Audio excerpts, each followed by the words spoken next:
Hello student, আশা করি তোমরা ভালো আছো। আমিও ভালো আছি। চলে এলাম আবার আজকে একটি নতুন ভিডিও নিয়ে তোমাদের সামনে। থার্ড সেমিস্টার মেজর বেঙ্গলি যে বিষয়টি নিয়ে আজ তোমাদের সামনে আমি আলোচনা করব, তোমরা বোর্ড স্ক্রিনে দেখতেই পাচ্ছ। সেটা হচ্ছে পদ পরিচয়। আগের দিন তোমাদেরকে পদ কাকে বলে এবং পদ কয় প্রকার এবং তার প্রকারভেদগুলো নিয়ে আলোচনা করেছিলাম। আজ তোমাদের সামনে আলোচনা করব প্রথম যে পদটি আমাদের সামনে রয়েছে, বিশেষ্য পদ, সেটা নিয়ে।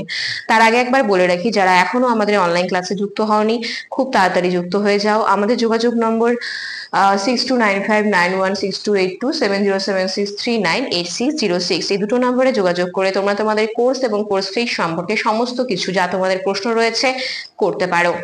দেখো, ক্লাসগুলো যেহেতু আমি পরপর দিচ্ছি, আমি আশা রাখবো যে তোমরা ক্লাসগুলো সবকটাই দেখছো এবং আমাদের সাথে আছো। আমাদের চ্যানেল এখনো যারা সাবস্ক্রাইব করোনি, তারা খুব তাড়াতাড়ি অফিসিয়াল যে চ্যানেলটি রয়েছে সেটা সাবস্ক্রাইব করে রাখো সবার আগে নোটিফিকেশন পাওয়ার জন্য। এবং ক্লাসগুলো তোমাদের কতটা হেল্প করছে সেটাও আমাদেরকে কমেন্ট বক্সে জানাবে, কারণ তোমাদের এক একটা লাইক কমেন্ট আমাদেরকে আরো ভালো কাজ করতে প্রেরণা যোগায়। তাহলে শুরু করছি আজকের ক্লাস। সবার প্রথমে বলি, জ্ঞানজ্যোতি কোচিং সেন্টারের তরফ থেকে প্রত্যেকটা স্টুডেন্টকে জানাই অনেক অনেক শুভেচ্ছা এবং অভিনন্দন। চলো, আজকের ক্লাস হচ্ছে আমার ভাষা বিজ্ঞান ও ভাষা চর্চা থেকে তোমাদের যে পদ পরিচয় রয়েছে সেখানে। দেখো, বিশিষ্ট পদ আমি আগের দিন বলেছিলাম যে যে কোনো নাম, যে কোনো বস্তুর নাম, যে কোনো প্রাণীর নাম, যে কোনো জাতির নাম, যে কোনো নামকে কিন্তু আমরা বিশেষ্য পদ বলে থাকি, যেটাকে ইংলিশে নাউন বলে। তো আজকে আমি বিশেষ্য পদের যে ভাগগুলো আছে সেই ভাগগুলো নিয়ে তোমাদের সামনে আলোচনা করব। বিশেষ্য পদকে আমি প্রথমেই ভাগ করেছিলাম পাঁচটা ভাগে বলতে সংজ্ঞাবাচক, বস্তুবাচক, আর গুণবাচক, ক্রিয়াবাচক, আর হচ্ছে সমষ্টিবাচক। কিন্তু সেগুলো বাদেও আরো দুটো এক্সট্রা আমি তোমাদেরকে দিয়েছি, যেগুলো আমি বোঝাবো। প্রথমেই বোঝাচ্ছি, যেটা প্রথমে আছে সেটা হলো সংজ্ঞাবাচক বিশেষ্য। সংজ্ঞাবাচক বিশেষ্য কি? দেখো, সংজ্ঞাবাচক বিশেষ্য হচ্ছে এটা এমন একটা পদ যে পদের দ্বারা যে কোনো একটা কোনো নির্দিষ্ট নাম, নির্দিষ্ট কোনো ব্যক্তির নাম, নির্দিষ্ট কোনো জায়গার নাম, নির্দিষ্ট কোনো নদীর নাম, বিশেষ কোনো একটা ব্যক্তির নাম নির্দেশ, একেবারে পুরোপুরি ভাবে নির্দিষ্ট বোঝাবে, সেটাকে কিন্তু আমরা বলবো হচ্ছে সংজ্ঞাবাচক বিশেষ্য। দেখো, আমি এখানে সংজ্ঞাবাচক বিশেষ্যের মধ্যে দিয়েছি বঙ্কিমচন্দ্র। বঙ্কিমচন্দ্র আমাদের মতো কোনো সাধারণ মানুষ নয়, তিনি একজন কবি, তিনি একজন ঔপন্যাসিক, অর্থাৎ তিনি একজন নির্দিষ্ট ব্যক্তি। তাই আমি বঙ্কিমচন্দ্রকে কিন্তু বিশেষ্য সংজ্ঞাবাচক বিশেষের উদাহরণে ফেলেছি। তারপর দেখো, ভারতবর্ষ। ভারতবর্ষ আমাদের দেশের নাম, নির্দিষ্ট একটা দেশের নাম, তাই ভারতবর্ষ পড়ছে আমাদের সংজ্ঞাবাচক বিশেষের মধ্যে। এছাড়াও গঙ্গা নদী, গঙ্গাও কিন্তু আমাদের একটি বিশেষ্য পদ, একটি নির্দিষ্ট একটা নদী, তাই আমরা এটাকে বলি। আরো এগুলো ছাড়া আরো অনেক রয়েছে, অনেক অনেক নাম রয়েছে, নির্দিষ্ট নির্দিষ্ট ব্যক্তিবর্গের নাম, দেশের নাম, ঠিক আছে, নদীর নাম। এই যে এই নামগুলোকে আমরা বলবো হচ্ছে সংজ্ঞাবাচক বিশেষ্য। এবার আছে বস্তুবাচক বিশেষ্য। বস্তুবাচক বিশেষ্য হচ্ছে যে বিশেষ্য পদের দ্বারা বা যে পদের দ্বারা কোনো একটা যে কোনো কোনো বস্তুকে বোঝায়। ঠিক আছে, বস্তু আমাদের আমরা বাদে যা আছে সবই বস্তু এখানে। ঠিক আছে, যেমন blackboard, marker, table, chair, mobile, যা কিছু আছে সবই কিন্তু আমাদের বস্তুবাচক। বস্তুবাচক বিশেষ্য হচ্ছে, যেরকম এখানে দিয়েছি, জল, পৃথিবী, আকাশ, ঘর, বাড়ি, যা আছে, পেন, খাতা, তোমাদের যা কিছু আশেপাশে তোমরা দেখতে পাচ্ছ সবই কিন্তু বস্তুবাচক বিশেষ্য। এবার হচ্ছে গুণবাচক বিশেষ্য। গুণ বলতে যে বিশেষ্য পদের দ্বারা আমাদের মধ্যেকার আমাদের একটা গুণ প্রকাশ পায়, একটা গুণ হচ্ছে বেরিয়ে আসবে। যেরকম দেখো, আমাদের গুণের মধ্যে কি কি গুণ আছে? আমরা মানুষকে ক্ষমা করতে জানি, তাহলে ক্ষমা একটা গুণ। আমাদের মধ্যে স্নেহ রয়েছে, মায়া রয়েছে, মমতা রয়েছে, করুণা রয়েছে, এগুলোও একটা গুণ। তাহলে গুণবাচক বিশেষের মধ্যে কি কি পড়বে? স্নেহ, করুণা, মায়া, ঘৃণা, শান্তি, এই যে এগুলোকে বলবো আমরা আমাদের গুণবাচক বিশেষ্য। এরপর আছে ক্রিয়াবাচক বিশেষ্য। যে বিশেষ্য পদের দ্বারা কোন একটা কাজ বোঝাবে, ঠিক আছে, ক্রিয়া বোঝাবে। যেরকম দেখো, চলন, শয়ন, ওঠা, বসা, দর্শন, এগুলোকে আমরা বলবো ক্রিয়াবাচক বিশেষ্য।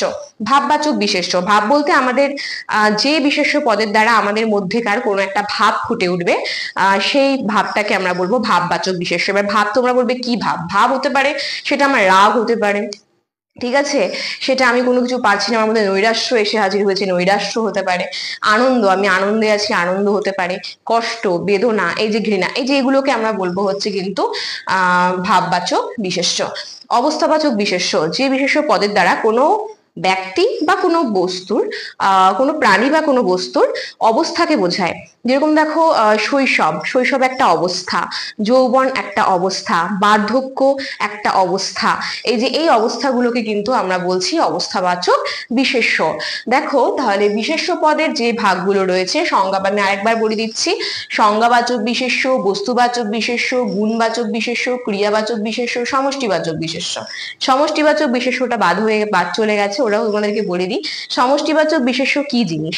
যে বিশেষ্য পদের দ্বারা কোনো একটা দল, কোনো একটা সভা বা কোনো একটা সমিতি, অর্থাৎ একজনের দ্বারা যেটা হয় না, যেখানে অনেকজন দরকার হয়, এই যে যে পদের দ্বারা কোনো একটা দলকে বোঝাবে, কোনো একটা সমষ্টি বা ঝাঁককে বোঝাবে, তাকেই বলবো কিন্তু আমরা সমষ্টিবাচক বিশেষ্য।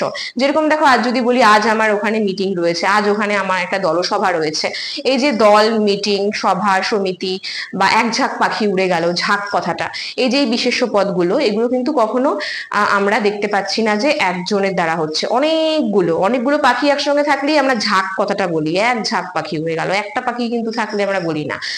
একটা সভা, একটা সমিতি, একটা মিটিং, একটা দল, সবই এই প্রত্যেকটা বিশেষ্য পদে কিন্তু কি হয়েছে, সমষ্টিবাচক বিশেষ্য পদ আমরা এগুলোকে বলছি।